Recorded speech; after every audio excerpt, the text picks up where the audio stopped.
ya ayuhan nas ittaqu rabbakum inna zalzalatas sa'ati syai'un azim. Sesungguhnya getaran kiamat nanti, jemaah, goncangan kiamat itu sesuatu yang sangat dahsyat. Kalau terjadi gempa 5 menit, ada yang di masjid? Ada yang di masjid, jemaah? Jangan 5 menit, 1 menit bubar, sudah, jemaah. Bagaimana dengan kiamat ketika gunung-gunung semua dicabutin sama Allah Azza wa Jalla, bintang-bintang berjatuhan, bertabrakan dengan bumi? Bagaimana goncangan yang dihasilkan pada waktu itu? Allah mengatakan inna zalzalatas sa'ati syai'un azim yauma tarawunaha tadhhalu kullu murdi'atin amma arda'at. Pada hari kalian melihatnya, orang yang menyusui itu, bayi yang dia susui akan dia tinggal. Dia akan berpikir nafsi, nafsi. Wa tada'u kullu dhati hamlin hamlaha. Setiap orang yang hamil akan menggugurkan bayi yang ada di perutnya. Wa taranna sukara, wa taranna sukara. Dan pada hari itu engkau akan melihat orang seperti orang mabuk, bingung semuanya. Wa ma hum bisukara, enggak, mereka enggak sedang mabuk sebenarnya. Walakin adzaballahi syadid, tapi azab Allah itu dahsyat sekali. Kalau bicara azab Allah subhanahu wa ta'ala, Allah ceritakan di surat Abasa, فَإِذَا جَاءَتِ الصَّاخَّةُ, ketika datang tuh kiamat, apa yang akan terjadi? Yauma yafirrul mar'u min akhi, orang lari dari saudaranya, nggak mikirin saudaranya, bahkan dia khawatir saudaranya menuntut dia tinggal saudaranya. Wa ummihi wa abi, dia lari dari ibunda dan bapaknya. Boleh jadi dia lari karena takut dituntut sama ibunya, takut dituntut sama bapaknya, atau dia takut dengan kondisi hari itu, bapak ibunya dia tinggal, dia memikirkan siapa? Diri sendiri. Wa sahibatihi wa banih, nih yang punya istri, suamimu akan lari dari engkau pada hari kiamat. Yang sekarang tiap hari datang ke rumah, beli hadiah, beli oleh-oleh buat istrinya, yang ngomong cinta sama istrinya, nanti ditinggal istri. Kenapa? Dia mikirkan diri dia sendiri. Nanti engkau akan meninggalkan istrimu, istrimu juga akan lari dari engkau. Wabani, dan anak-anakmu. Kata Allah, likulli imri'in minhum yawma idzin sya'nun yughni. Pada hari itu setiap orang punya urusan masing-masing. Nggak ada yang akan belain kita kecuali amal perbuatan kita.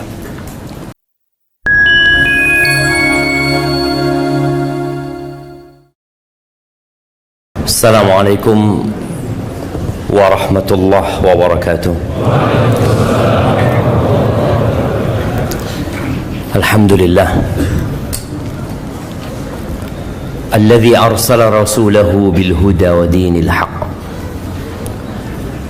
liyudhhirahu 'ala ad-dini kullihi walau karihal musyrikun.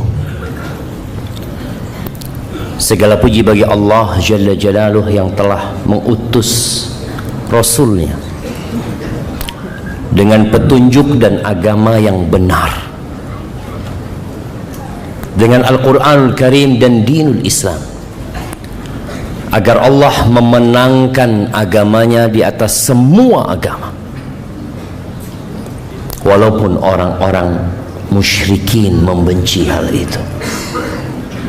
Allahumma salli wa sallim ala abdika wa rasulika habibina wa sayyidina Muhammad wa ala alihi wa ashabihi ajma'in. Ya Allah, semoga salawat dan salam, berkah dan nikmat senantiasa Engkau curahkan untuk hamba kekasih-Mu, untuk baginda Nabi kita Muhammad alaihi salatu wassalam, untuk keluarga beliau, untuk istri-istri beliau, untuk putra-putri beliau, dan untuk seluruh sahabat Nabi.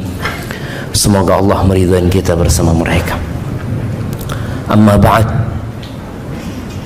hampir setiap malam atau bahkan setiap malam Rasulullah sallallahu alaihi wasallam selalu berdoa. Beliau mengatakan, Allahumma qini azabak yauma tab'atsu ibadak. Sebagaimana diceritakan oleh istrinya Hafsah Ummul Mukminin radhiyallahu taala anha, bahwa Nabi apabila hendak tidur,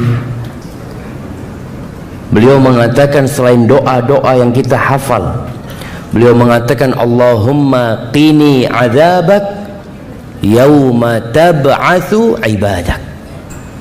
Ya Allah, selamatkan aku dari azabmu pada hari engkau membangkitkan hamba-hamba. 3 kali beliau baca itu. Kenapa?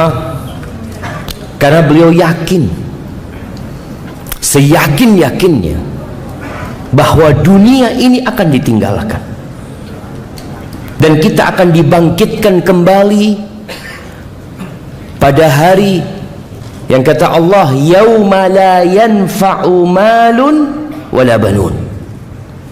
Pada hari tidak bermanfaat harta. Yang sekarang kita sibuk mengumpulkan harta. Ana mulai tadi malam, ana lewat rumah-rumah yang besar-besar sama. Mungkin isinya cuma pembantu. Betul kata teman, iya saat ini kayaknya. Ya Allah, jemaah. Yang kadang-kala harta itu membuat kita merasa kuat. Aku punya gitu. Tapi Allah katakan hari itu la yanfa,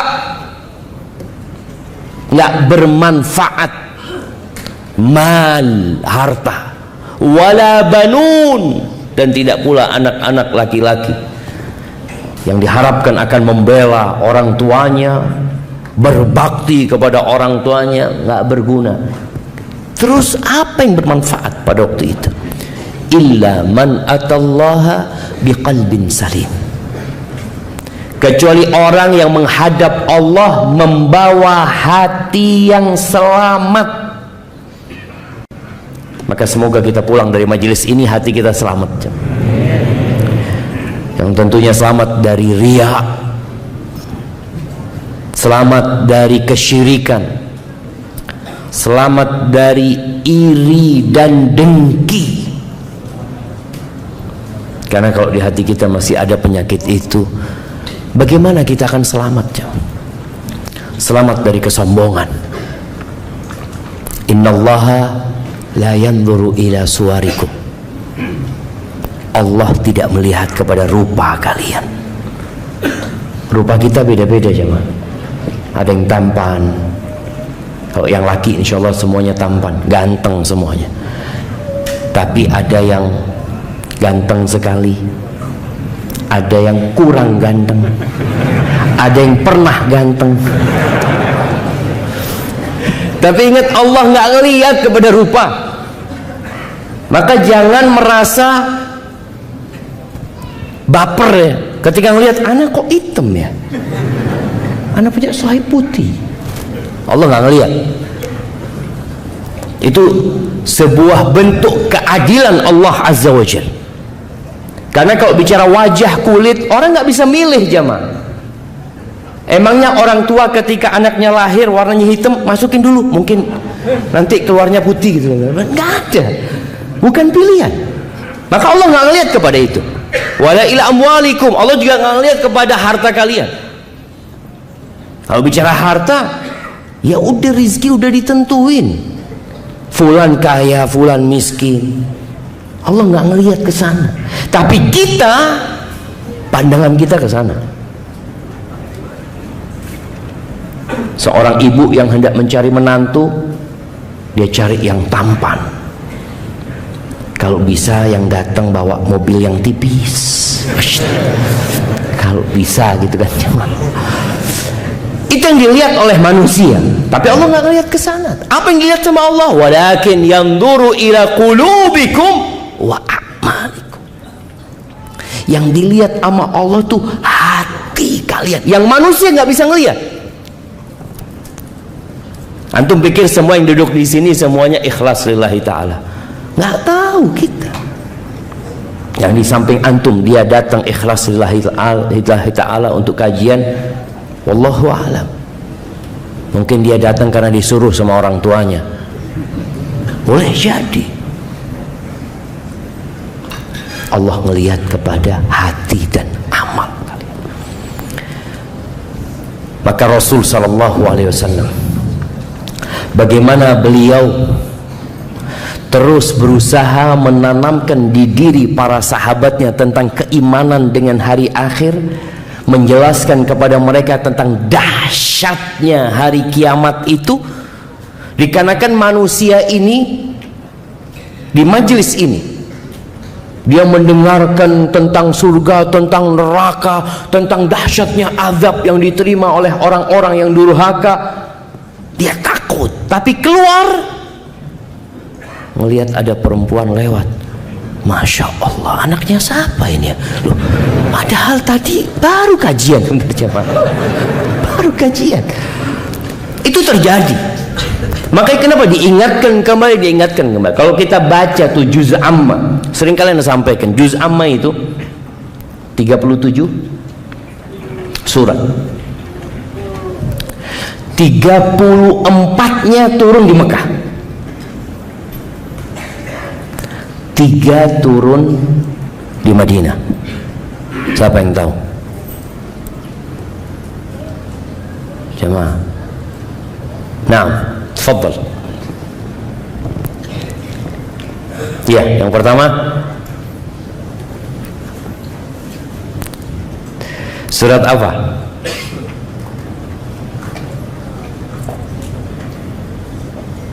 Nah, baik, ada yang di belakang. Tafadhal. Al-Bayyinah, Az-Zalzalah, An-Nasr. Masya Allah, barakallahu fikum. Kasihkan hadiah yang ke belakang sana, ya, kirimkan ke belakang. Nah, tuh 3 yang turun di Madinah. Dari 34 ayat itu kalau kita lihat semuanya cerita tentang hari akhir. Banyak di antaranya. Kalau antum baca amma yatasaalun 'anin naba'il 'azim. Cerita apa? Naba'il 'azim, hari kebangkitan.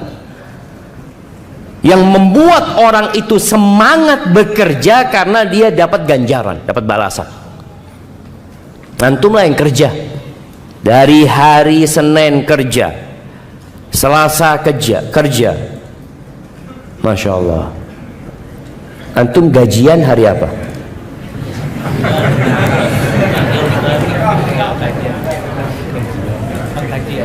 Gajian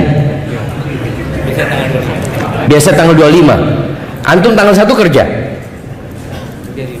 kan? 3 kerja, terus kerja. Kenapa? Karena yakin tanggal 25 gajian. Keyakinan dengan gaji inilah yang membuat orang itu semangat bekerja. Antum lihat orang-orang naik motor pagi, antum kenapa? Oh, kerja, dapat duit hari ini. Enggak usah, tanggal 25. Iya, dia tetap bekerja karena dia yakin akan mendapatkan balasan. Maka Allah ceritakan ada balasan itu. Dan setiap sholat kita mengatakan Maliki Yaumiddin, Malik Yaumuddin, Yaumul Hisab. Ad-din itu artinya pembalasan. Akan dibalas antum. Apa yang antum kerjakan? Antum duduk di sini nih, akan dapat. Fulan kajian di Masjid Ukhuwah, datangnya telat. Ditulis mah, datangnya telat, makanya berdiri dia. Masya Allah. Enggak. Tapi yang jelas semuanya dicatat. Artinya yang soft pertama dicatat soft pertama, yang soft kedua catat soft kedua. Tadi ketika panitia mengatakan tolong maju ke depan, ada enggak, anak enggak mau maju, anak mau selonjoran misalnya. Itu ketahuan antum. Iya, sekarang antum enggak ketahuan, tapi nanti hari kiamat, oh nih fulan. Padahal ayatnya mengatakan wa idza qila lakum tafassahu fil majalis fafsahu.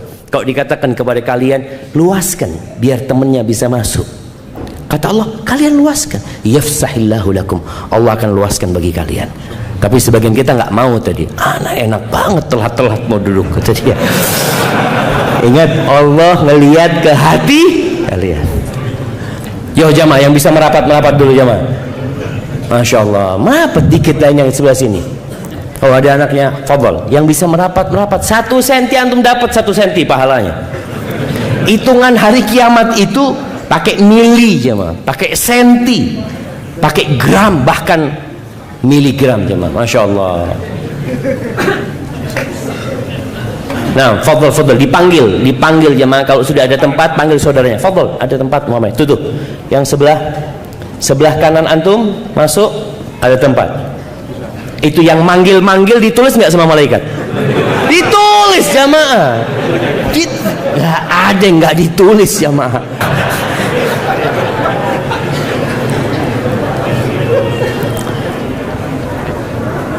Nah, masih ada?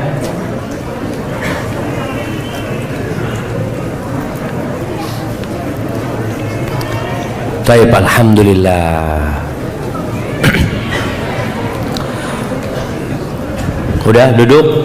Kalau udah duduk, tangannya taruh di punggung saudaranya. Iya, taruh jemaah, taruh di punggung saudaranya, biar kita kajiannya lebih semangat. Soalnya anda tahu ada yang sakit hati. Ada yang sakit hati. Anda taruh sakit hati nih, Allah Ustaz ini. Mungkin. Iya. Bahwa ini kok nggak taruh di punggung saudaranya antum? Jadi yang datang terakhir ini mijit yang di depannya. Nah, alhamdulillah cukup udah jamaah. Allah jamaah, kita bisa ketawa-ketawa, senang di sini. Mudah-mudahan nanti hari kiamat kita juga bisa ketawa jamaah. Jamaah rahimakumullah. Tiap sholat kita mengatakan Maliki Yaumiddin. Allah pemilik hari pembalasan. Hari ini kita melihat banyak orang-orang yang berkuasa. Kemarin Indonesia digemparkan dengan kisahnya Sambo. Iya. Oh, apanya Rambo itu ya? Kita lihat bagaimana seorang yang bertugas menegakkan hukum ternyata membuat permasalahan dalam hukum itu sendiri. Beberapa waktu yang lalu kita melihat ada hakim-hakim yang dipenjara, yang seharusnya mereka menegakkan hukum. Kita melihat juga ada sipir-sipir yang menjaga tahanan, akhirnya dia yang dijaga. Itu dunia. Ada banyak keadilan yang tidak ditegakkan. Ada banyak realita yang tidak ditampakkan. Ada banyak bukti-bukti yang sengaja dihilangkan. Ada banyak orang-orang yang dizalimin padahal dia tidak melakukan perbuatan itu, tapi dia harus berada di penjara menjadi korban. Tapi semuanya akan mendapatkan keadilan kelak pada hari kiamat. Ahibati fillah, Allah Azza wa Jalla berfirman di surat Al-Baqarah ayat 281. Allah mengatakan wattaqu yauman, takutlah kalian kepada suatu hari. Ada apa dengan hari itu? Turja'una fihi ilallah, kalian akan dikembalikan kepada Allah Azza wa Jalla. Bagaimana kita dikembalikan kepada pencipta langit dan bumi yang dia tahu dengan semua perbuatan kita,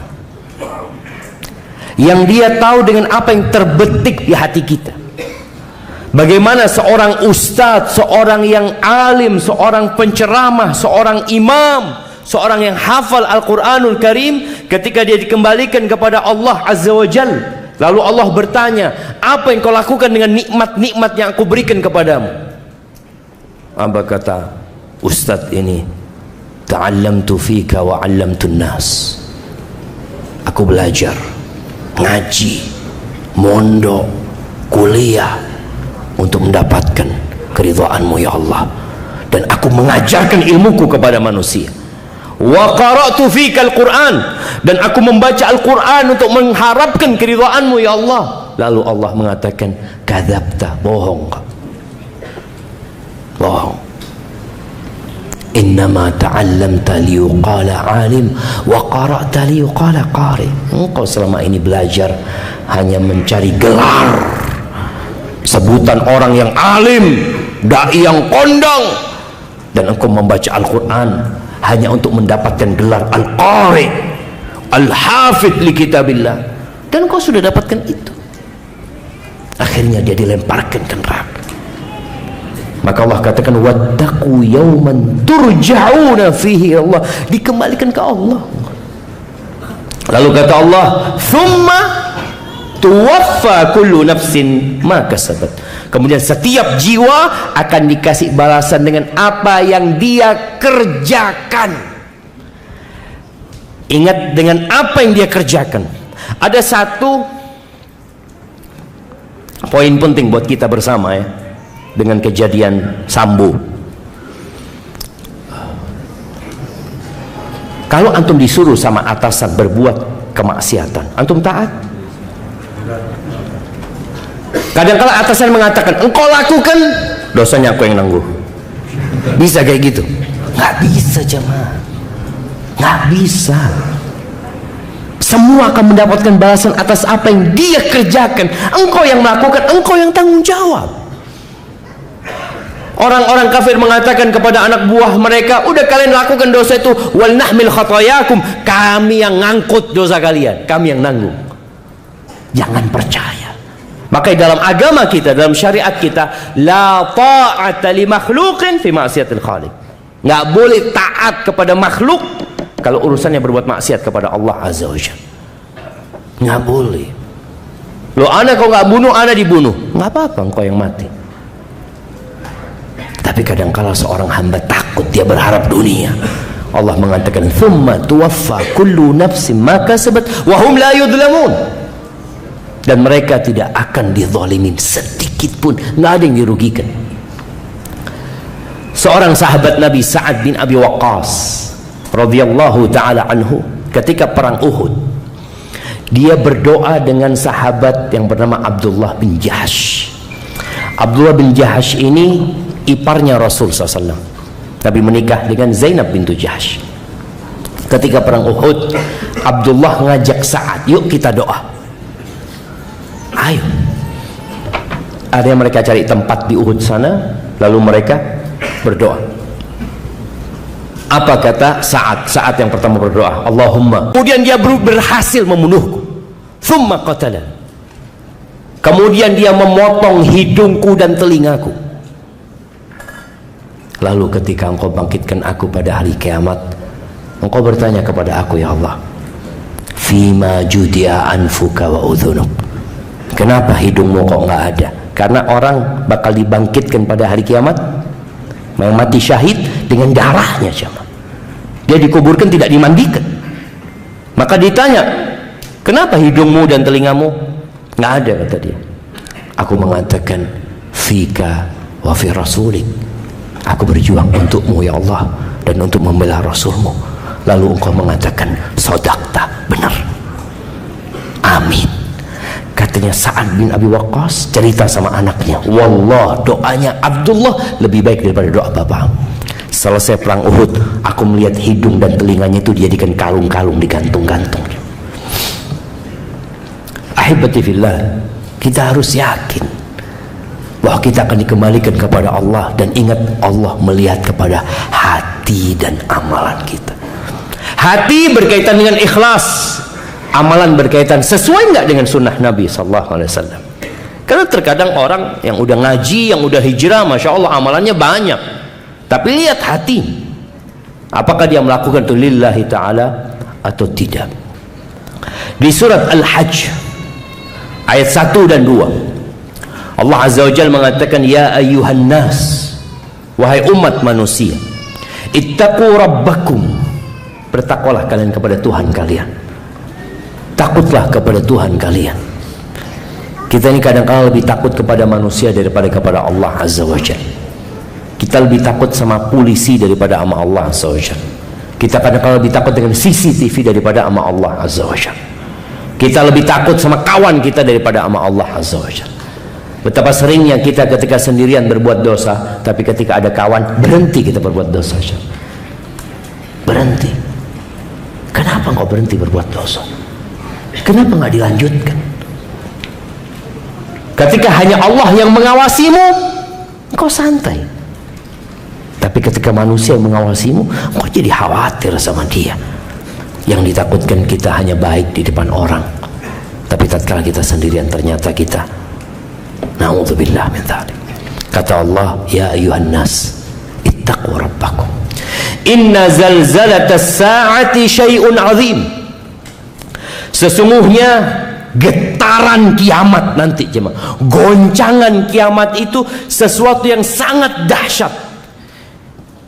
Kalau terjadi gempa 5 menit, ada yang di masjid? Ada yang di masjid, jemaah? Jangan 5 menit, 1 menit bubar, sudah, jemaah. Bagaimana dengan kiamat ketika gunung-gunung semua dicabutin sama Allah Azza wa Jalla? Bintang-bintang berjatuhan, bertabrakan dengan bumi. Bagaimana goncangan yang dihasilkan pada waktu itu? Allah mengatakan inna zalzalatas sa'ati syai'un 'azim yauma tarawunaha tadhhalu kullu murdi'atin amma arda'at. Pada hari kalian melihatnya, orang yang menyusui itu, bayi yang dia susui akan dia tinggal. Dia akan berpikir nafsi, nafsi. Wa tada'u kullu dhati hamlin hamlaha. Setiap orang yang hamil akan menggugurkan bayi yang ada di perutnya. Wa taranna sukara, wa taranna sukara. Dan pada hari itu engkau akan melihat orang seperti orang mabuk, bingung semuanya. Wa ma hum bisukara, enggak, mereka enggak sedang mabuk sebenarnya. Walakin azaballahi syadid, tapi azab Allah itu dahsyat sekali. Kalau bicara azab Allah Subhanahu wa taala, Allah ceritakan di surat Abasa ayat 33 sampai 37. Fa idza ja'atis sakhah, ketika datang tuh kiamat, apa yang akan terjadi? Yauma yafirrul mar'u min akhi. Orang lari dari saudaranya, nggak mikirin saudaranya, bahkan dia khawatir saudaranya menuntut dia tinggal saudaranya. Wa ummihi wa abi, dia lari dari ibunda dan bapaknya. Boleh jadi dia lari karena takut dituntut sama ibunya, takut dituntut sama bapaknya, atau dia takut dengan kondisi hari itu, bapak ibunya dia tinggal, dia memikirkan siapa? Diri sendiri. Maka orang tua, engkau pikirkan dirimu. Jangan sibuk memikirkan anak, lupa memikirkan diri sendiri. Berapa banyak orang tua yang bekerja, dia bawa yang haram demi anak-anaknya, dia lupa dengan dirinya. Anak-anak mau sekolah, anak-anak mau ini, akhirnya dia mencuri, dia korupsi ini dan itu. Nanti anakmu gak akan mikirkan engkau, yang engkau selama hidup berjuang untuk mereka. Pada hari kiamat Allah sebutkan dia kabur dari dirimu, meninggalkan orang tua. Ada anak yang orang tuanya masih hidup udah gak peduli sama orang tua. Sebagian kita masih mudik setahun sekali, padahal dia mampu untuk lebih dari itu. Bagaimana dengan hari kiamat? Ma'assalamah Bapak, dia akan lari sekuat-kuatnya. Namanya al-firar itu, jemaah. Lari ini, lari yang nggak noleh ke belakang. Jadi lari udah nggak noleh ke belakang lagi, dia benar-benar tidak peduli. Wa sahibatihi wa banih, nih yang punya istri, suamimu akan lari dari engkau pada hari kiamat. Yang sekarang tiap hari datang ke rumah, beli hadiah, beli oleh-oleh buat istrinya, yang ngomong cinta sama istrinya, nanti ditinggal istrinya. Kenapa? Dia mikirkan diri dia sendiri. Maka jangan sampai para suami sibuk sama istrinya di dunia, lupa sama orang tuanya. nanti engkau akan meninggalkan istrimu, istrimu juga akan lari dari engkau. Wa bani, dan anak-anak. Sekarang orang tua anaknya kalau mau nyebrang di jalan, dia masih kecil, bingung orang tua ini, diteriakin anaknya, no. Waktunya tidur siang, anaknya nggak balik ke rumah, dicariin sama orang tuanya. Nanti hari kiamat nggak ada orang tua mikirin anak. Kata Allah, likulli imri'in minhum yawma idzin sya'nun yughni. Pada hari itu setiap orang punya urusan masing-masing. Nggak ada yang akan belain kita kecuali amal perbuatan kita. Ahibati fillah, di surat Al-Anbiya ayat 47 Allah menjelaskan bahwa nanti akan ada penimbangan. Jadi pada hari kiamat jamaah, ada hisab, ada perhitungan sebelum penimbangan, ada pembagian raport. Perhitungan itu catatan amalan kita. Ketika terjadi persidangan terhadap apa yang dia amalkan, manusia ini kadang-kala ngeyel. Dikatakan, kamu waktu itu pernah ngambil uang perusahaan loh, 2 juta. Kamu ngambil 10.000. Masa 10.000 dihitung, Ustaz? Dihitung. Maka perhitungan hari kiamat itu, apa kata Allah? Faman ya'mal mithqala dzarrah. Mithqala dzarrah. Dzarrah itu, ada yang pernah ngitung dzarrah jemaah? Siapa yang punya toko emas? Yang punya toko emas? Nggak ada. Kenapa anda tanya? Kan ada timbangan yang sangat sensitif sekali ya. Dzarrah itu semut kecil. Ada semut yang kadang-kadang kalau lewat nggak kelihatan. Coba antum ambil, antum timbang. Mungkin ada 10 semut lewat di sana, timbangan itu nggak bergerak. Tapi hari kiamat itu dihitung. Bicara 500 perak, mungkin 100 rupiah, yang di bawah itu akan dihitung. Ibadah akan dihitung. Makanya tadi ana sampaikan, yang bergerak 5 cm nanti akan ditimbang, akan ditulis fulan pada waktu kajian di ukhuwah dia gerak 5 cm tapi nggak ikhlas. Itu siapa yang tahu nggak ikhlas? Allah Azza wa Jalla. Kalau hitungannya ditulis antum 5 cm bergerak, nanti setelah ditulis semua ditimbang supaya kelihatan bobotnya. Karena boleh jadi kita sholat sama-sama terawih, sholat terawih ini 23 rakaat, ini 11 rakaat. Kalau bicara jumlah lebih banyak mana?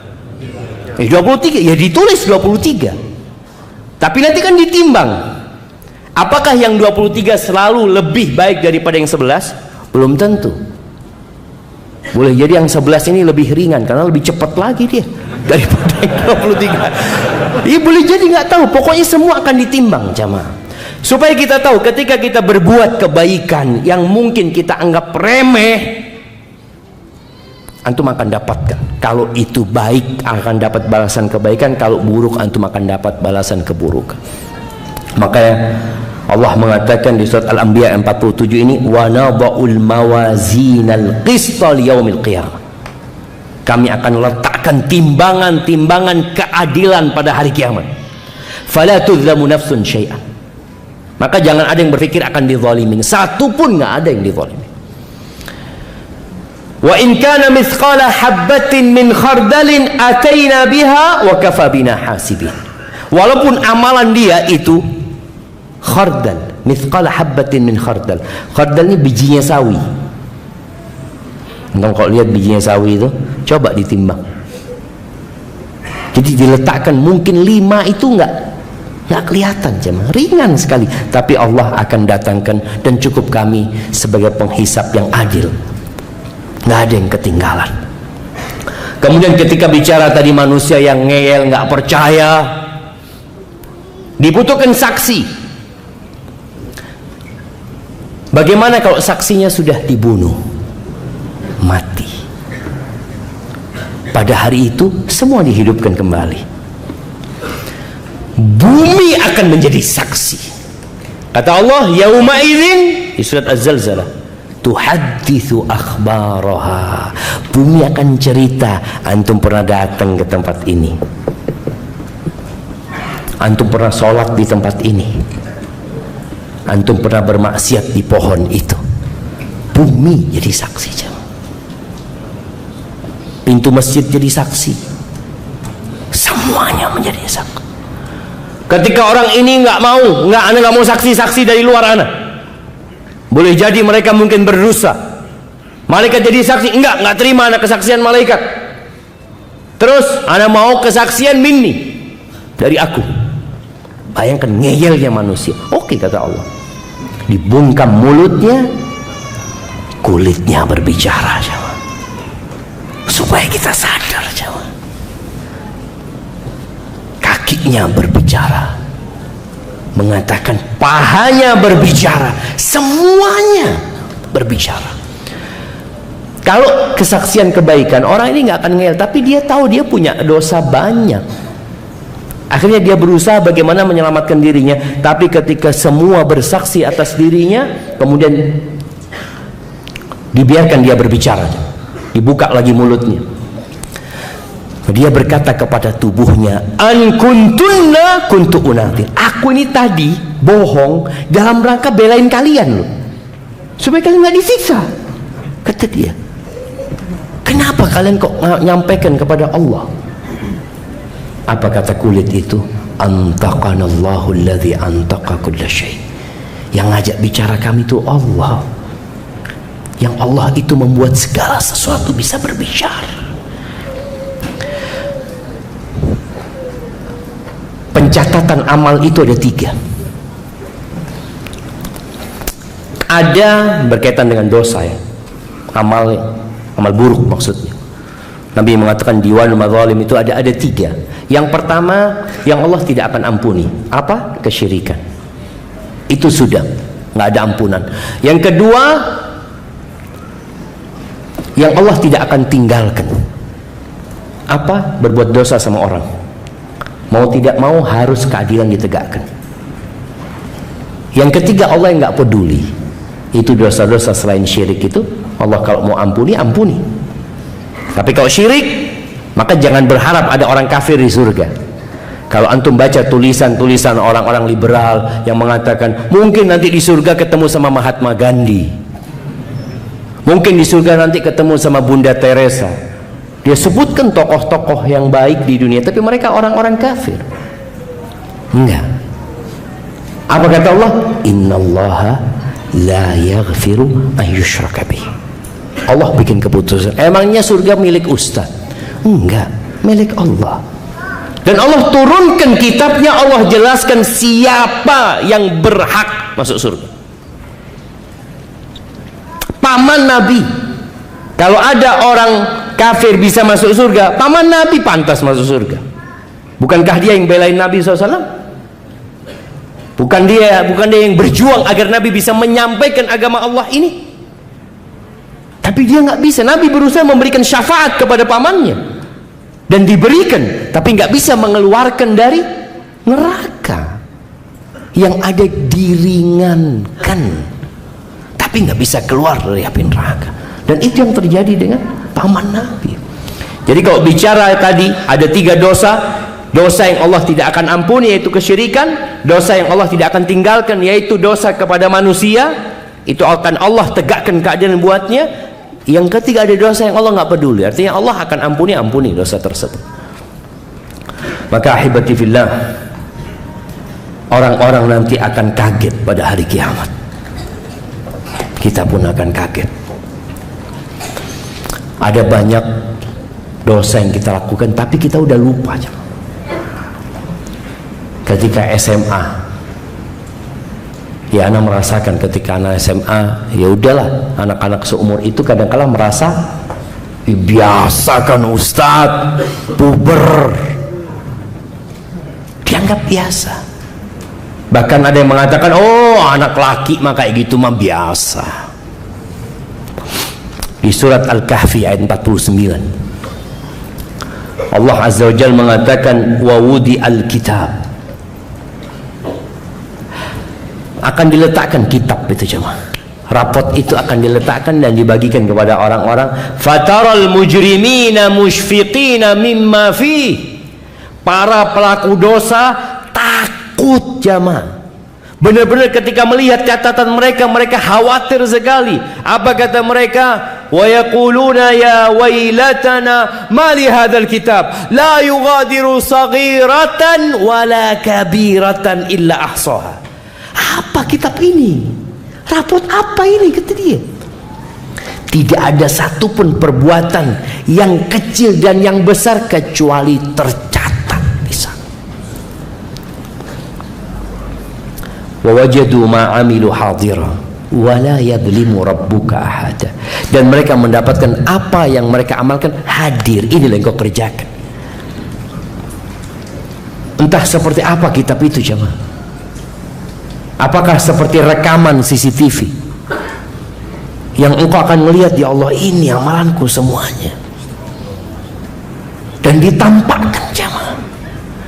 Ketika nggak ada orang yang melihat, ada malaikat kiraman katibin ya'lamuna ma taf'alun.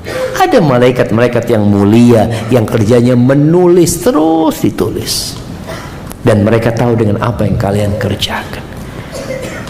Makanya Umar bin Khattab radhiyallahu taala anhu, beliau pernah mengatakan, hasibu anfusakum qabla an tuhasabu.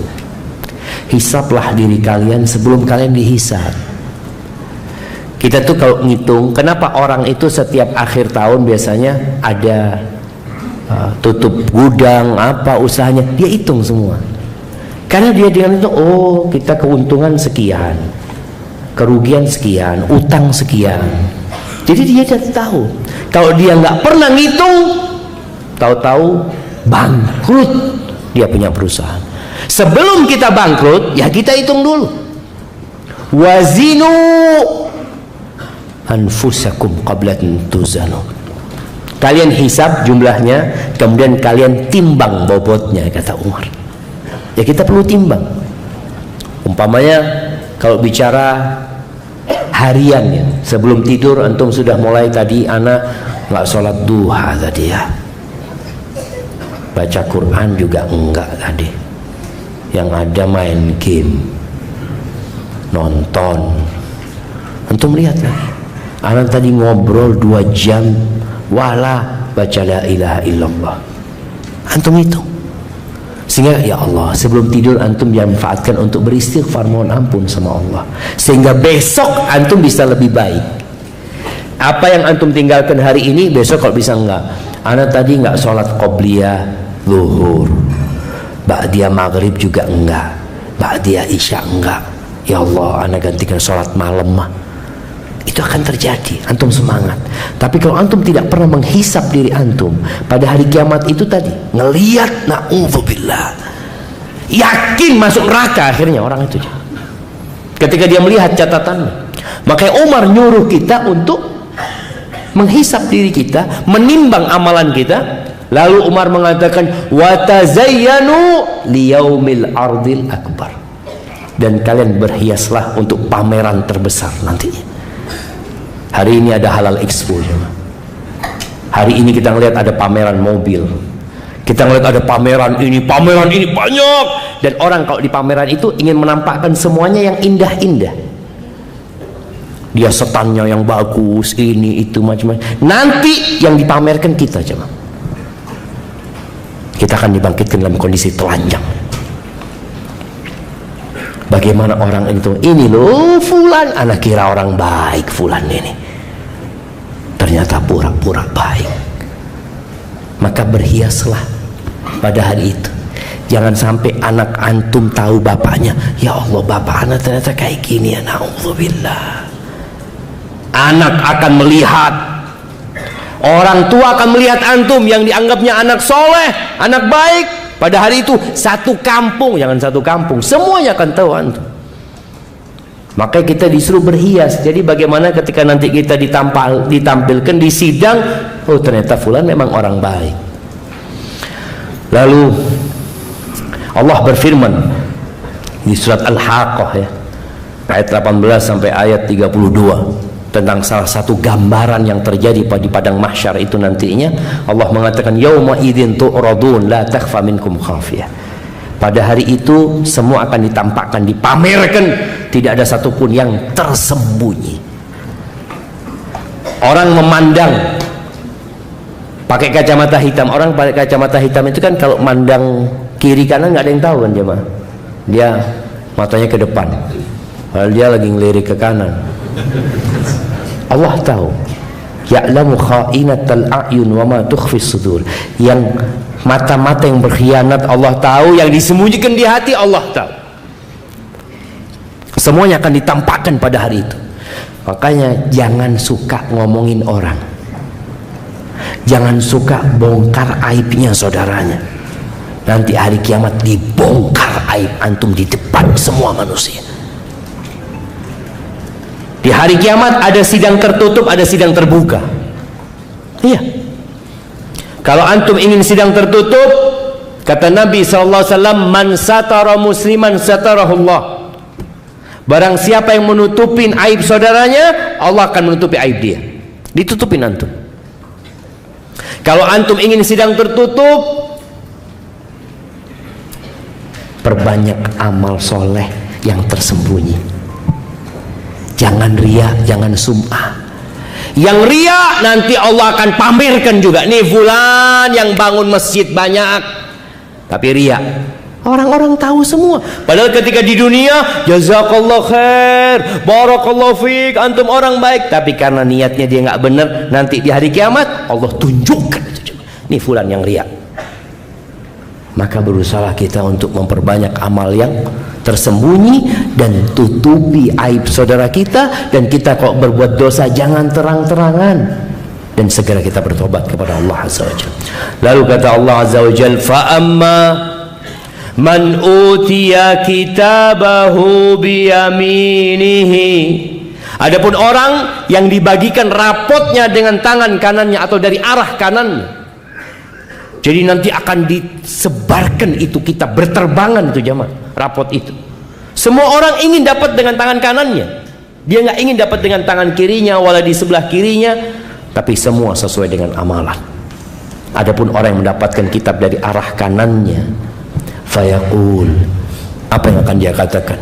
Fayaqulu ha'umuqra'u kitabiyah. Dia mengatakan, baca kitabku ini, baca rapotku ini. Seperti anak ketika lulus, dia telepon orang tuanya, dia sampaikan ke kawan-kawannya, dia bikin status dia lulus, dia benar-benar gembira. Dan pada hari itu kegembiraan yang sebenarnya, dia akan laporkan, ha'umuqra'u kitab, baca kitabku ini, baca nih. Inni dhanantu anni mulaqin hisabiyah. Sesungguhnya aku yakin akan dihisab, yakin. Jadi memang keyakinan inilah yang membuat kita terus beramal jamaah. Kita dengar azan ke masjid, selesai sholat kita berzikir, sujud kita berdoa. Kenapa? Karena yakin.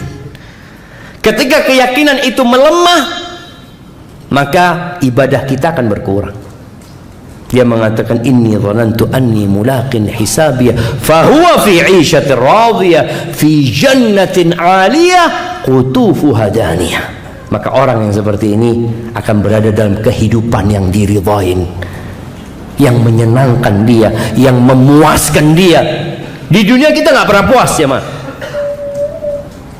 Antum punya motor harga 20 juta, kepingin yang 30 juta. Punya 30 juta, kepingin yang 50 juta.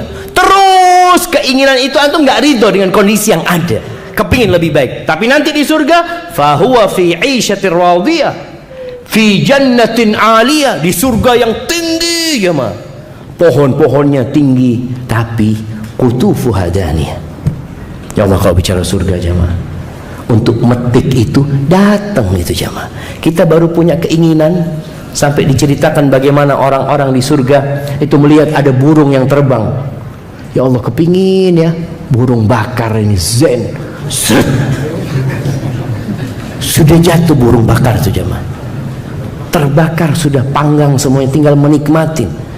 Kepingin buah apa? Di dunia kita melihat ada wisata-wisata petik buah. Di surga buahnya itu nggak disediakan di piring ya, memang di pohon-pohon. Karena beda antum makan di piring sama metik sendiri, beda ya.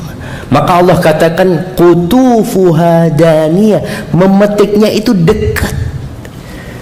Allahu Akbar. Allahumma inna nas'alukal jannah wa na'udzubika minan nar. Terus apa kata Allah?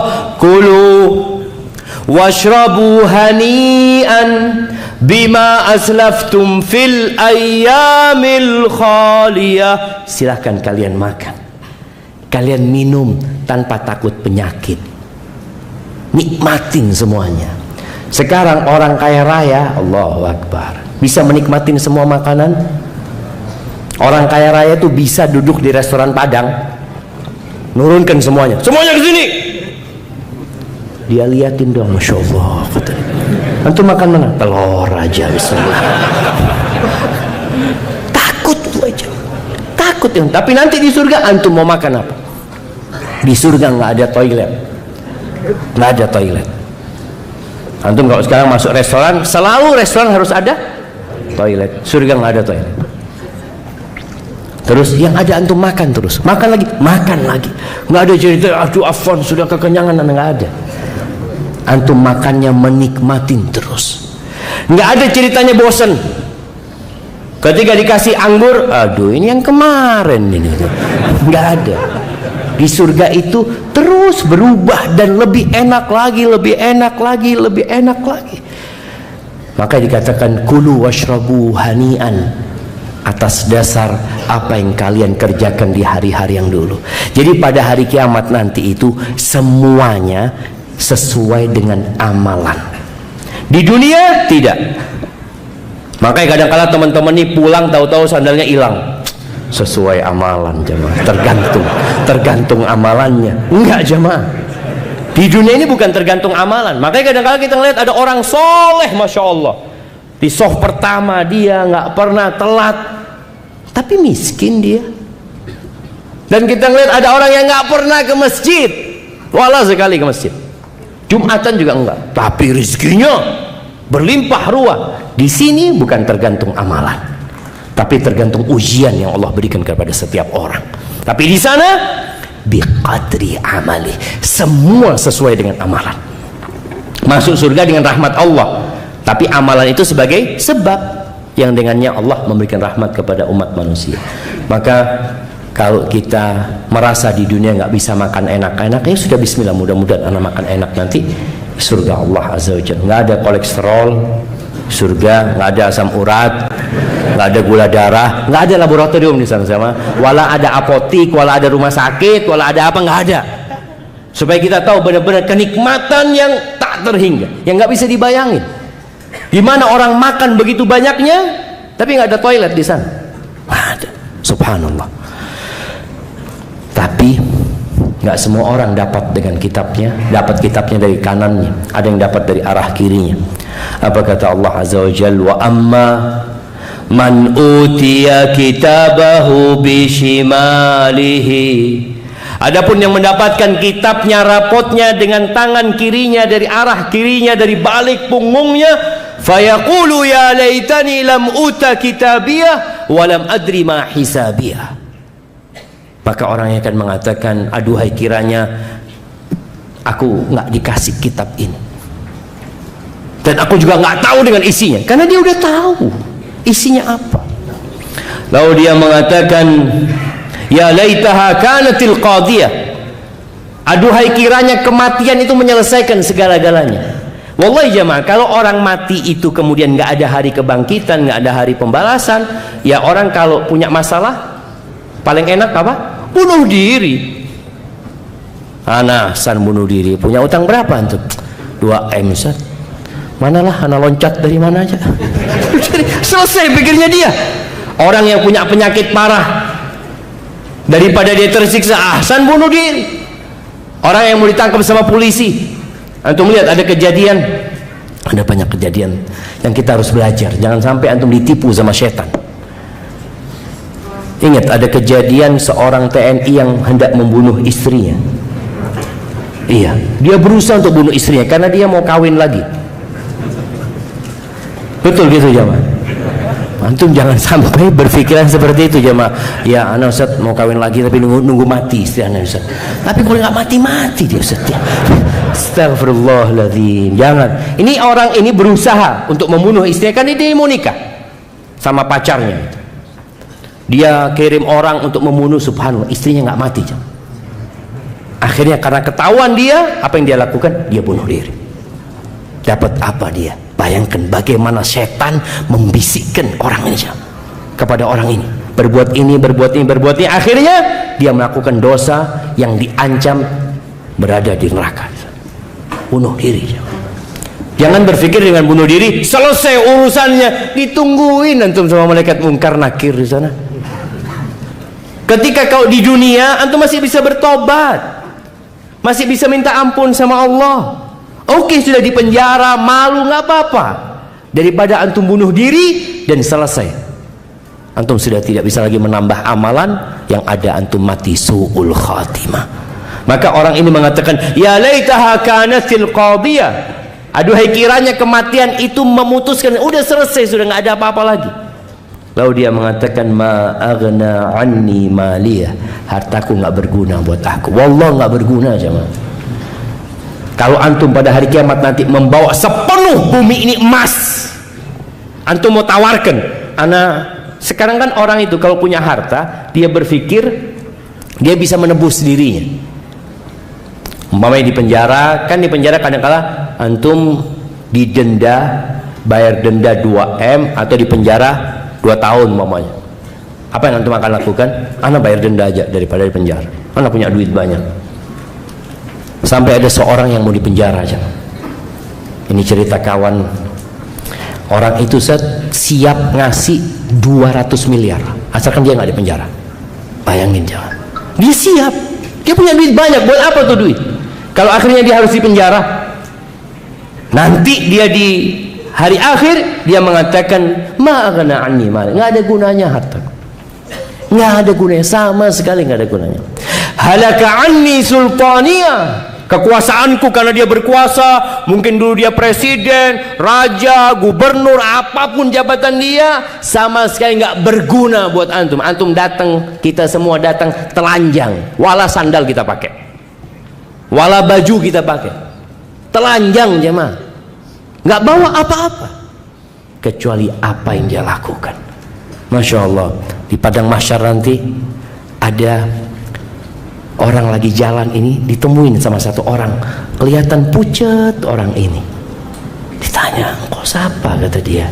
Masa engkau lupa sama aku? Kata dia. Engkau siapa? Kata dia. Aku Quran yang biasa engkau baca.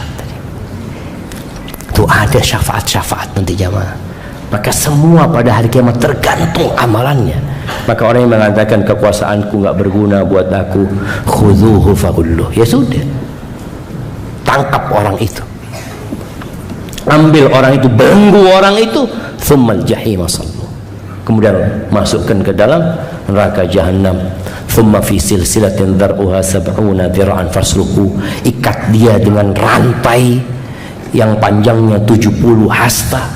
Sudah dia siksa dia gara-gara dia ya nggak beriman dengan Allah Azza wa Jalla, melakukan banyak dosa ketika hidup di dunia. Ahibati fillah, terakhir nih sebelum kita masuk ke sesi tanya jawab, supaya kita dapat gambaran yang jelas ya tentang kenikmatan yang ada di sana dan tentang azab yang ada di sana.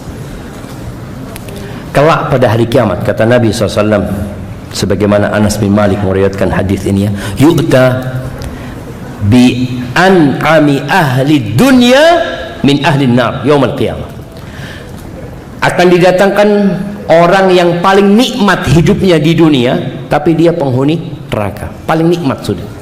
Mungkin dia orang terkaya di dunia yang tidak pernah sakit, yang hidupnya sejak lahir sudah nikmat sampai mati nikmat, dia akan didatangkan pada hari kiamat. Lalu kata Nabi SAW, fayuqal ighmisuhu finnar ghamsah. Lalu dikatakan celup orang itu satu celupan di neraka. Satu celupan, masukin kemudian keluarkan lagi. Maka dicelup kemudian lalu dikeluarkan. Thumma yuqalu lahu ya ibna Adam. Lalu dikatakan kepada orang ini, wahai anak Adam, hal ra'aita khairan qat, Apakah engkau pernah melihat kebaikan sekalian? Hal marra bika na'imun qad? Pernahkah dalam hidupmu engkau lewat kepadamu kenikmatan satu aja? Apa kata orang yang mengatakan, la wallahi ya Rabbi ma ra'aitu khairan qad wa ma marra bi na'imun qad. Dia mengatakan, wahai Tuhanku, demi Allah, aku nggak pernah melihat kenikmatan wala merasakan kebaikan sedikit pun. Lupa aja mah. Karena memang kenikmatan dunia ini kenikmatan yang menipu. Antum pernah nginep di hotel bintang 5, makan enak? Sekarang ya pernah sih, cuma nggak ada sudah. Hanya tinggal kenangan. Begitu pula akan didatangkan orang yang paling susah hidupnya di dunia. Mungkin dia lahir cacat, dikena penyakit, susah secara ekonomi, dikucilkan di masyarakat, lalu orang ini dicelup ke surga satu celupan. Setelah itu ditanya, engkau pernah nggak susah? Engkau pernah melihat penderitaan dalam hidupmu? Wallahi ya Rabb, nggak pernah aku merasakan hal itu. Maka ahibati fillah, wa fi dzalika falyatanafasil mutanafisun. Untuk surga ini hendaklah kita berlomba-lomba.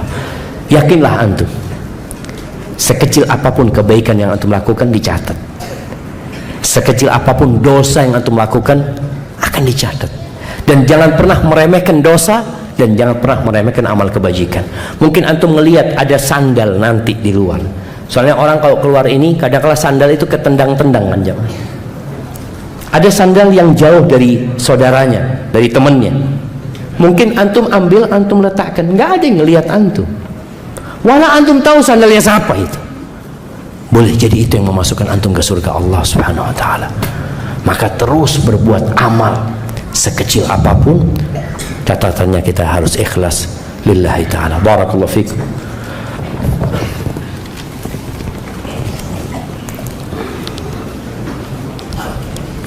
Ana ini heran, sejak kapan di Masjid Ukhuwah ini nggak punya gelas ya? Mungkin karena renovasi hilang semua gelasnya.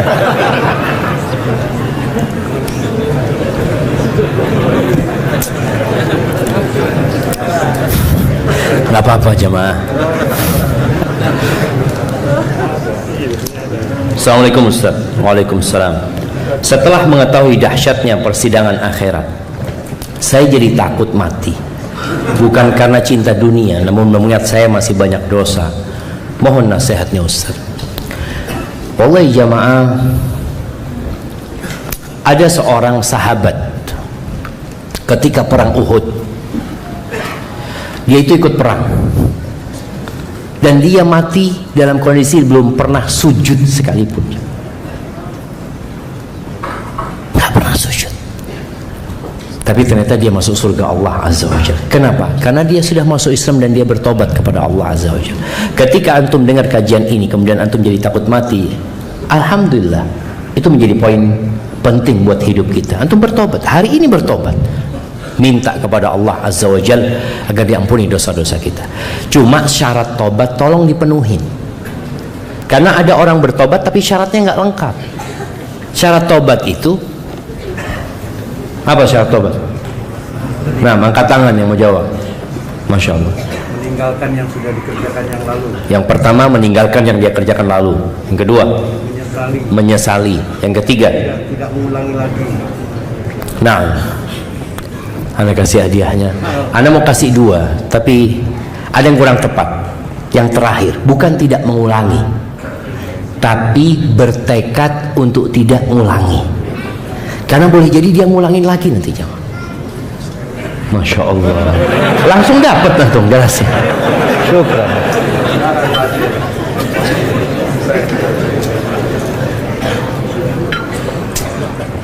Alhamdulillah. Jadi yang ketiga syaratnya bertekad untuk tidak mengulangi.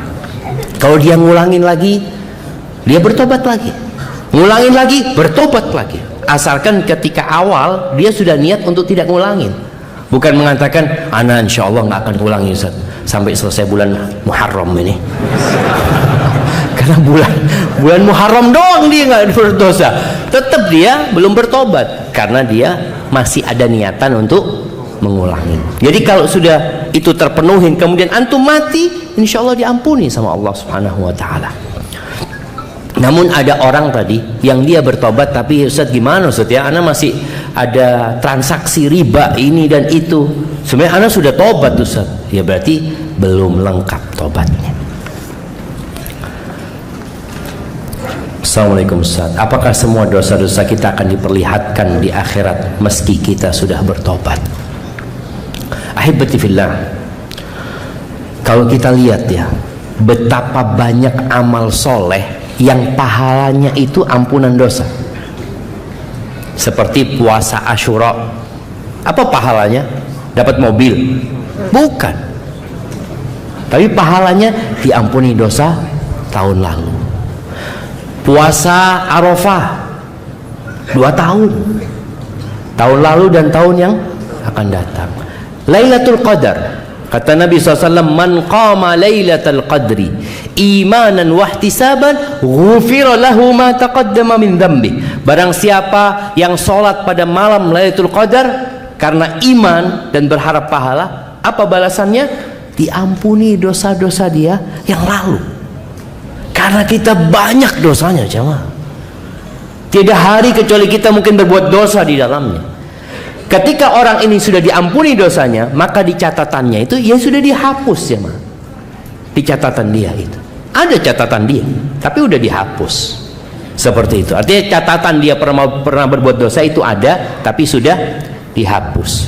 Itu namanya diampuni sama Allah Azza wa Jalla. Jadi ditutupin itu dosanya. Makanya kalau antum nanti berbuat dosa lagi, di akhir hayatnya bertambah buruk hidupnya, itu kembali lagi kepada antum. Maka jangan sampai kita su'ul khatimah, karena orang itu ikut penutupnya. Barakallahu fikum. Apakah ketika orang tua kita meninggal akan bertemu lagi dengan kita? Bagaimana kondisi alam kubur setelah kita meninggal? Ahibati fillah, orang yang cerdas adalah orang yang senantiasa menghisap dirinya dan dia berbuat untuk yang setelah kematian. Kebanyakan kita itu berbuat untuk setelah pensiun, bukan setelah kematian. Kebanyakan orang kalau sudah umur pensiun, umur berapa jemaah? 55, dia mulai bikin usaha ini, bikin usaha. Kenapa? Persiapan Ustaz, bentar lagi anak pensiun. Nggak persiapan mati antum. Persiapan pensiun. Itu dunia. Maka yang seharusnya kita lakukan persiapan. Kalau anak mati nanti ada banyak yang sudah anak kirimkan ke alam barzakh sana. Makanya orang kalau mau mati itu yang dia inginkan apa? Sodakoh kan. Ya Allah, anak kalau kepingin sodakoh ya Allah, tapi nggak bisa. Tapi apakah kita bertemu dengan orang tua kita di padang mahsyar nanti? Di padang mahsyar, Aisyah pernah bertanya, ya Rasulullah, apakah engkau akan mengingat keluargamu pada hari kiamat di padang mahsyar nanti? Kata Nabi SAW, amma fi thalathati mawatin fala. Di 3 tempat gak akan ingat. Ada 3 tempat di padang mahsyar yang kita gak akan ingat sama siapa-siapa kecuali diri kita. Apa 3 tempat itu? Nah, siapa yang mau jawab? 3 tempat di padang mahsyar yang kita tidak akan ingat sama keluarga kita. Mana yang mau angkat tangan jemaah? Nah, fadhal. Pada waktu hisab. Yang kedua, pada waktu di sirat. Yang ketiga, pada saat timbangan. Masya Allah, berikan kepada beliau. Masya Allah, jazakallahu khair, barakallahu fikum. Iya, ada 3 tempat itu. Yang pertama adalah ketika pembagian rapot. Ketika dihisab, dibagi rapot, itu nggak ada yang mikirkan orang lain kecuali dirinya sendiri. Yang kedua, ketika ditimbangan. Orang ketika ditimbang hanya mengingat dirinya. Dan yang ketiga, ketika melewatin sirat yang berada di atas neraka jahanam, itu nggak ada yang ingat. Jadi ada proses ingat, kemudian nggak ingat lagi. Proses ingat, karena yang terakhir kan sirat. Setelah masuk surga, maka di situ mereka akan saling mengingat sudah, mencari keluarganya ya. Apakah seorang anak bisa kumpul sama orang tuanya di surga? Bisa kumpul kalau sama-sama masuk surga. Walaupun orang tuanya berada di derajat yang lebih tinggi. Anaknya umpamanya karena amalnya kurang ya masuk surga, tapi mungkin di tempat yang biasa aja. Kata Allah Azza wa Jal, walladzina amanu wattaba'athum dzurriyyatuhum biimanin alhaqna bihim dzurriyyatahum wama alatnahum min amalihim min syai'. Dan orang-orang yang beriman dan diikutin oleh anak keturunan yang beriman, maka akan digabungin nanti jemaah, digabungin tanpa mengurangi amalan yang lebih tinggi. Sebagian ulama mengatakan apakah mereka itu berkumpul pindah surganya atau enggak? Sebagian mengatakan tidak, mereka hanya bisa berziarah. Seperti antum mudik ketemu orang tua kapan? Masa kepingin tiap hari antum ketemu orang tua? Kan enggak. Ya antum bisa kumpul sama orang tua gitu. Itu pendapat salah satu pendapat. Yang kedua enggak, dia bisa pindah surga karena orang tuanya akan kepingin terus ngelihat anaknya. Bagaimana kondisi alam kubur setelah meninggal dunia? Ini bicara hal yang gaib jamaah. Yang jelas ada azab kubur, ada nikmat kubur. Ada beberapa yang diceritakan Nabi SAW, seperti cerita tentang arwahnya orang-orang yang mati syahid. Arwahnya orang-orang yang mati syahid itu berada di rongga burung yang berwarna hijau. Tasrahu fil jannah haitsu tasha. Burung-burung itu berterbangan di surga Allah semaunya dia jemaah. Adapun arwahnya orang mukmin saja yang nggak mati syahid, ya sama di surga di burung hijau, tapi hanya berterbangan di sekitar pohon-pohon situ. Karena pada saat itu tergantung amalannya. Adapun orang-orang yang berbuat dosa, diceritakan bagaimana Nabi SAW melihat ada tungku ya, yang bawahnya ada kayak apa namanya, seperti panci itu yang model lehernya kecil jemaah, badannya itu besar. Nabi melihat ketika Isra Mi'raj itu ada wanita-wanita telanjang, laki-laki telanjang satu tempat sana jemaah. Kalau apinya besar, mereka pada naik kepingin keluar tapi nggak bisa keluar, dibakar mereka di sana, arwah-arwah mereka. Jadi seperti itu kira-kira cerita di alam barzakh sana. Dan alam arwah ini alam yang gaib, jadi kita nggak bisa menceritakan kecuali diceritakan oleh Rasulullah Sallallahu Alaihi Wasallam. Nah, Ustaz, apakah di akhirat ketika persidangan, apakah antara seorang yang mengenal di dunia masih kenal dan ketemu lagi di akhirat? Tadi disebutkan di 3 tempat tidak. Nabi Ibrahim alaihissalam akan berjumpa sama bapaknya. Bapaknya nyari Nabi Ibrahim coba. Bapaknya Nabi Ibrahim ketemu sama Nabi Ibrahim, lalu dia mengatakan, ya Ibrahim, al-an la a'si. Ibrahim, sekarang aku nggak akan durhaka sama engkau. Lah akhirnya ya seorang anak kan tetap sayang sama bapaknya, sama bapaknya ini. Lalu dia mengatakan, ya Allah, engkau berjanji sama aku tidak akan menghinakan aku pada hari kebangkitan. Wa ayyu khizzin min abil ab'ad. Adakah kehinaan yang lebih buruk daripada bapakku yang seperti ini kondisi yang jauh? Akhirnya Allah nyuruh Nabi Ibrahim ngelihat kepada kakinya, bapaknya ini sudah dirubah jadi binatang, jadi henna. Henna itu yang kayak serigala itu ya, yang sudah penuh dengan kotorannya sendiri jamaah. Akhirnya ditendang sama Ibrahim.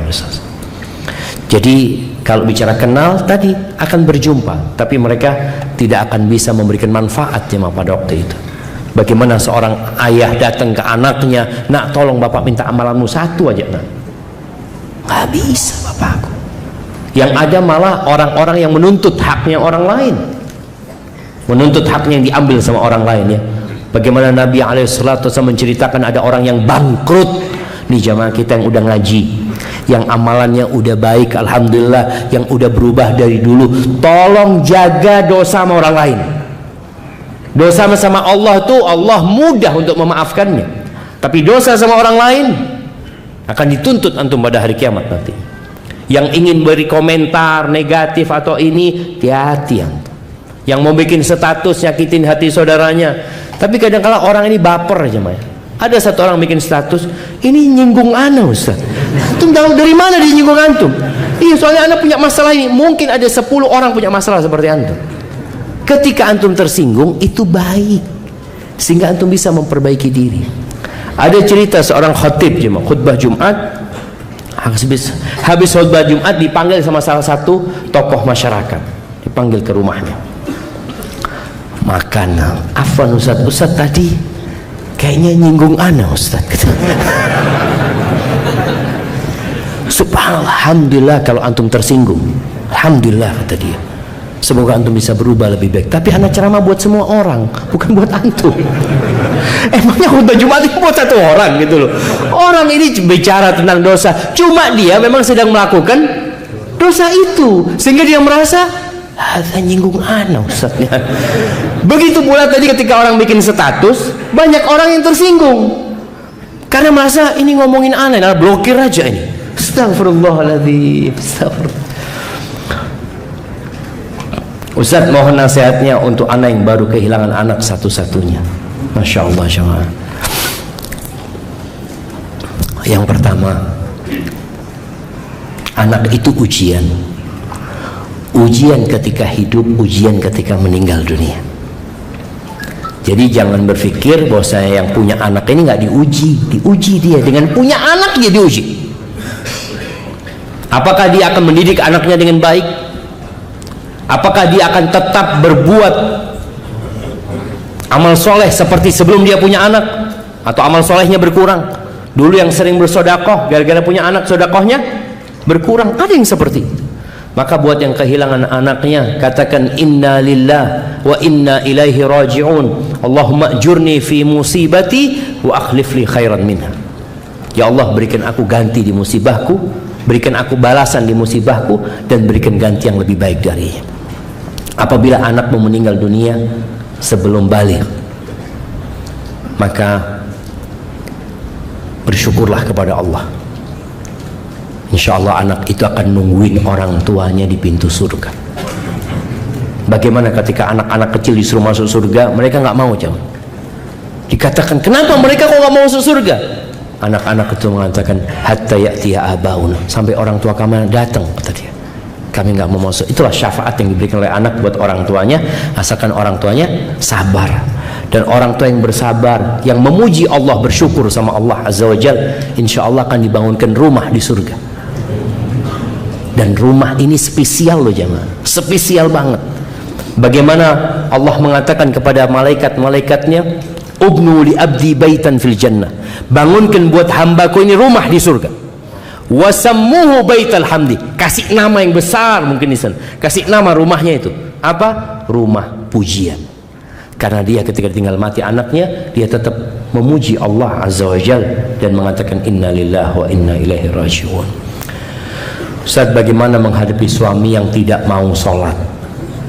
Ini ada beberapa kondisi. Ada yang memang nggak sholat sejak sebelum menikah. Ada yang sempat sholat, ana menikah sama suami ana, ini udah bener Ustaz, tapi gara-gara dia punya masalah akhirnya dia berhenti sholat. Ada jemaah merasa apa ya, kok Allah zalim sama ana ya, na'udzubillah. Padahal anak ini sudah rajin puasa sunnah, tapi dikasih musibah seperti ini. Itu tanda cinta Allah. Allah kasih musibah buat engkau. Emangnya Rasulullah SAW nggak dikasih musibah? Hidupnya penuh dengan perjuangan Nabi SAW. Kalau suamimu ternyata memang nggak sholat sejak sebelum menikah, maka nasihat anak yang pertama, engkau yang bertobat kepada Allah. Mohon ampun sama Allah SWT. Kok mau sama suami kayak gitu? Loh iya, kalau memang sejak sebelum menikah, berarti kan engkau yang mau. Nabi SAW memberikan arahan, engkau nikahi laki-laki yang akhlaknya baik, yang agamanya baik. Engkau nikahi laki-laki nggak sholat, siapa yang salah? Engkau. Maka mohon ampun sama Allah Azza wa Jalla. Kita ini kadang-kala menyelisihi atau melanggar aturan yang diberikan oleh Rasulullah SAW. Berapa banyak laki-laki ini yang dicari perempuan yang cantik, yang putih, yang tinggi, apalagi jemaah, yang fulus. Fulus ini Ustaz, alhamdulillah. Cuma memang Ustaz dia belum sholatnya masih bolong-bolong Ustaz. Gimana Ustaz? Janganlah, cari yang lain. Ustaz, kalau ana memperbaiki dia gimana Ustaz? Bukankah apa yang memberikan hidayah kepada orang lain Ustaz? Ini sebuah kebaikan. Allahu Akbar. Emangnya antum bisa? Dia nggak nurut sama Allah, apalagi sama antum. Mau nurut sama antum? Sama Allah nggak nurut dia. Maka tadi kalau memang kesalahan itu dari pihak kita, kita harus tahu diri jemaah. Tadi introspeksi diri. Iya, kayaknya ana memang dulu Ustaz, ana mau sama dia karena dia tampan, pinter, tapi memang ana tahu dari dulu dia sholatnya jarang Ustaz. Seperti itu. Maka antum bertobat kepada Allah, lalu berusaha memperbaiki. Ajak suaminya datang ke kuburan. Nah, karena sebenarnya yang membuat orang mau beramal itu kan tadi ingat mati, ingat ada hisab jemaah ya. Kadang-kala orang ini nggak mau sholat, ngapain sih? Sibuk sama apa antum nggak sholat? Nggak ngapa-ngapain kadang-kala jemaah. Maka ajak ke kuburan, ajak ke rumahnya orang-orang yang sakit, yang menderita, supaya dia ingat dengan nikmat yang Allah berikan. Kadang-kala dia sudah tahu hukum. Kalau ditanya, tahu hukumnya sholat? Ya jelas lah. Orang yang nggak sholat ini bisa kafir. Antum mau nggak sholat, belum dapat hidayah masalahnya. Nah ini bukan. Ini mending loh jamaah. Dia tidak menentang hukum sholat, dia tahu, cuma dia masih belum sholat. Seperti itu masih ada harapan lah. Didoakan sambil diajak suaminya. Cukup. Masya Allah. Suruh cukupan. Satu lagi pertanyaan anak jamaah. Nah, bagaimana Afwan Ustaz, anak akhwat, bagaimana jika kita merasa menyakiti orang lain namun orang itu tidak mengenal kita karena suaminya pernah mencintai kita, apakah anda wajib minta maaf? Emangnya gitu ini? Nah, ya mungkin takut perempuan ini dikatakan pelakor ya, gangguin suaminya orang. Wanita-wanita ini memang nanti kelak akan dihisap jamaah. Yang kadang-kadang dia merasa dia nggak berbuat dosa. Contohnya dia pakai baju yang seksi, dia nggak pakai jilbab, dia jalan. Berapa banyak suaminya orang yang terganggu sama dia. Dia akan tanggung jawab nanti dengan dosa dia karena membuat orang lain berbuat dosa. Loh Ustaz, dia yang tidak menundukkan pandangan. Engkau jadi sebab masalahnya seperti itu. Ketika engkau nggak seperti itu, aman sebenarnya. Tapi kalau ternyata perempuan ini enggak Ustaz, ana sebenarnya ya mau gimana, ada orang seneng sama ana. Apakah ana kemudian berdosa? Enggak. Apalagi memang laki-laki mungkin dia berpikir untuk nambah istri. Iya, artinya kan dia mungkin jadi nggak dosa, perempuan ini nggak dosa gitu loh. Tapi kalau dia yang godain suaminya orang, ini yang bermasalah. Kalau engkau yang godain suami dia, jangan, engkau bertobat dan nggak perlu minta maaf sama dia, engkau bertobat kepada Allah Azza wa Jalla. Jadi ada kondisi-kondisi jamaah, sebuah kezaliman yang kita lakukan kepada orang lain dan orang itu nggak tahu. Kalau antum kasih tahu, ribut akhirnya. Antum jangan kasih tahu. Contohnya, antum ghibain orang itu, ngomongin orang itu macam-macam, tapi orang itu nggak pernah tahu kalau antum ngomongin. Antum nggak perlu datang kepada dia, mbak, ana ini pernah ghibain anti.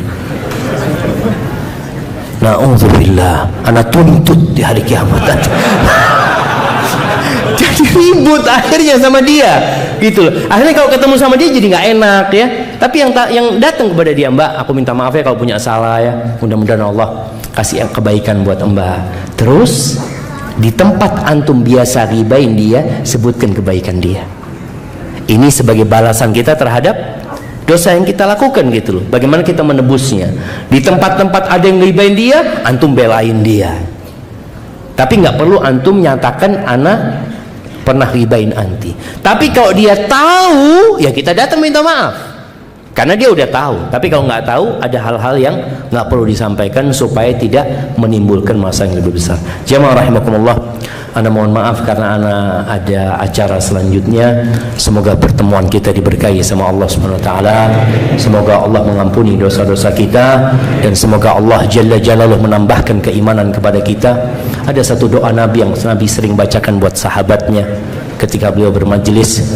Allahumma qsim lana min khasyatika ما تحول به بيننا وبين معاصيك ومن طاعتك ما تبلغنا به جنتك ومن اليقين ما تهون به علينا مصائب الدنيا ومتئنا بأسماعنا وأبصارنا وقواتنا ما أحييتنا واجعله الوارث منا واجعل ثأرنا على من ظلمنا وانصرنا على من عادانا ولا تجعل مصيبتنا في ديننا ولا تجعل الدنيا أكبر همنا ولا مبلغ علمنا ولا تسلط علينا من لا يرحمنا وسبحان ربك رب العزة عما يصفون وسلام على المرسلين والحمد لله رب العالمين.